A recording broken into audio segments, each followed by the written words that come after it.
想喺過年前揾個充滿傳統年味又食到盡興嘅好去處。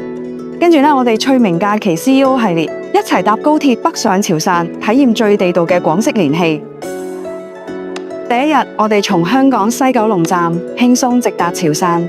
晚餐咧就直擊潮汕美食殿堂級代表富苑，喺度食潮州打冷，先至知道咩叫潮汕風味嘅震撼。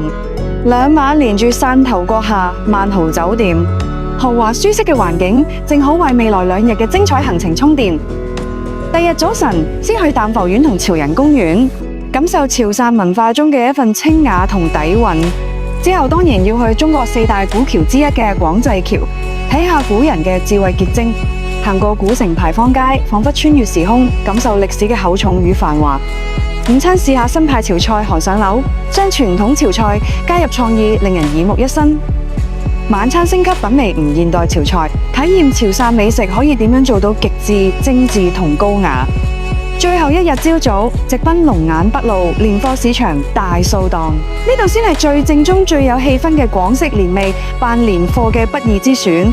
辦好年貨，我哋就去被譽為潮汕小故宮嘅陳祠渠故居，欣賞嶺南建築嘅瑰麗同氣派。午餐梗要食潮汕代表朝廷牛肉火鍋啦，新鮮嘅牛肉簡單上煮就係最頂級嘅美味。下晝帶住滿滿嘅年貨同美好回憶，滿足咁搭高鐵返香港啦。趣明假期 CEO 系列潮汕年貨美食團，2026年1月22號準時出發，只係辦一團。加新會員即可獲贈 CEO 系列價值800蚊旅遊禮券，同我一齊過個有得食有得玩年味濃嘅假期啦！